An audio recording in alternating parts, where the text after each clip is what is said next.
మే 7, 8 తేదీల్లో ఆంధ్రప్రదేశ్ రైతు సంఘం రాష్ట్ర సమితి సమావేశాలు కృష్ణా జిల్లా చల్లపల్లి కేంద్రంలో జరుగుతూ ఉన్నాయి. ఈ నేపథ్యంలో రాష్ట్రంలోని అన్ని జిల్లాల నుంచి రేపు ఉదయానికి రైతు సంఘ కార్యకర్తలు, నాయకులు వివిధ ఉద్యమాల్లో, రైతాంగ ఉద్యమాల్లో కాకలు తీరినటువంటి అనేక మంది ప్రముఖులు ఆయా జిల్లాల నుంచి రేపు హాజరు కాబోతూ ఉన్నారు.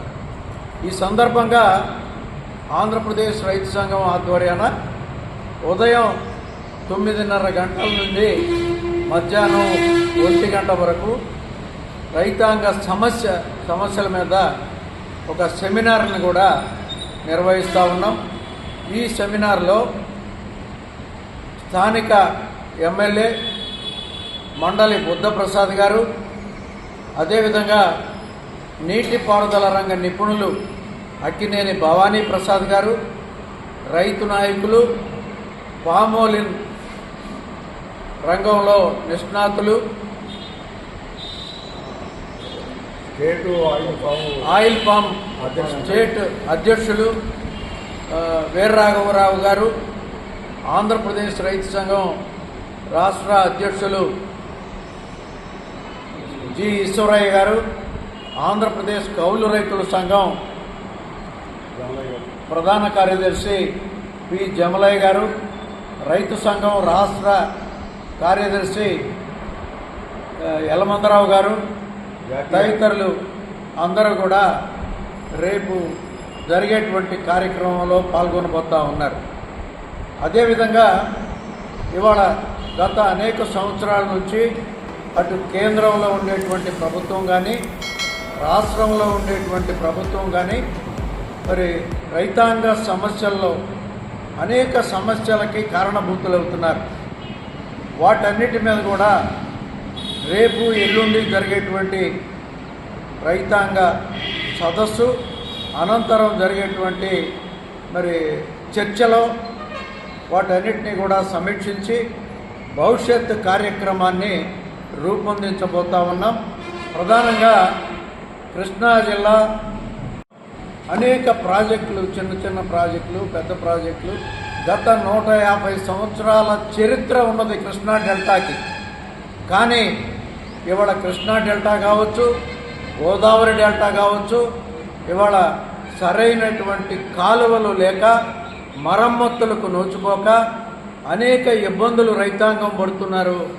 దాదాపు ప్రతి మేజర్లో చివరి భూములకు నీళ్లు చేరనటువంటి సమస్య తీవ్రమవుతూ ఉంది.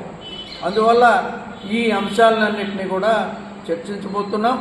అదేవిధంగా రాయలసీమలో అసలు ప్రాజెక్టుల నిర్మాణమే సక్రమంగా జరగలేదు. ఉన్నటువంటి ప్రాజెక్టులు కొన్ని నిర్మాణం జరిగినా వాటిల్లో కాలువల నిర్మాణం చేపట్టలేదు. అందువల్ల చాలా సమస్యలు రైతాంగం ఎదుర్కొంటున్నారు. అదేవిధంగా ఉత్తరాంధ్రకు సంబంధించినటువంటి ప్రాజెక్టులతో పాటు ఇవాళ ఈ రాష్ట్రంలో 40,000కు పైగా చెరువులు ఉన్నాయి.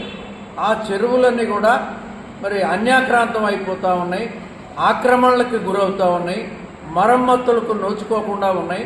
దాని కింద ఉండేటువంటి ఆయకట్టు పూర్తిగా ధ్వంసం అయిపోయినటువంటి పరిస్థితి.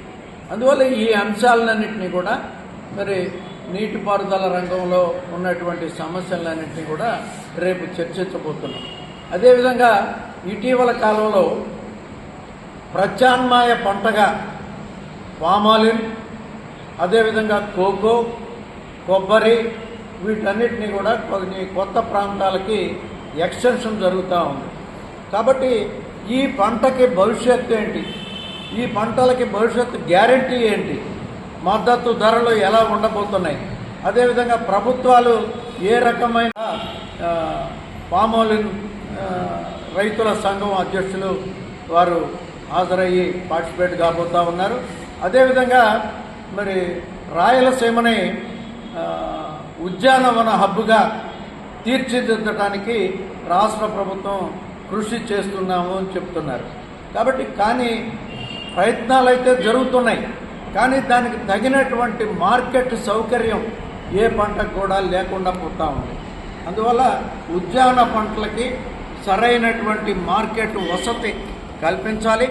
రైతాంగానికి అవసరమైనటువంటి కౌలు రైతుల రక్షణకి మరి రేపు జరిగేటువంటి ఈ 2 రోజుల పాటు జరిగేటువంటి సమావేశాల్లో చర్చించి మరి భవిష్యత్తులో కౌలు రైతుల్ని ఆదుకోవటానికి కౌలు రైతుల్ని వ్యవసాయంలో నిలబెట్టడానికి కావలసినటువంటి చర్యలు వాటన్నిటినీ కూడా ఆలోచించి భవిష్యత్తు కార్యక్రమాన్ని రూపొందిస్తూ ఉన్నాం. కాబట్టి ఈ అవినిగడ్డ నియోజకవర్గానికి సంబంధించినటువంటి రైతు సోదరులందరూ కూడా ఎక్కువ మంది హాజరయ్యి ఈ 2 రోజుల పాటు జరిగేటువంటి కార్యక్రమాన్ని జయప్రదం చేయాలని విజ్ఞప్తి చేస్తా ఉన్నాను.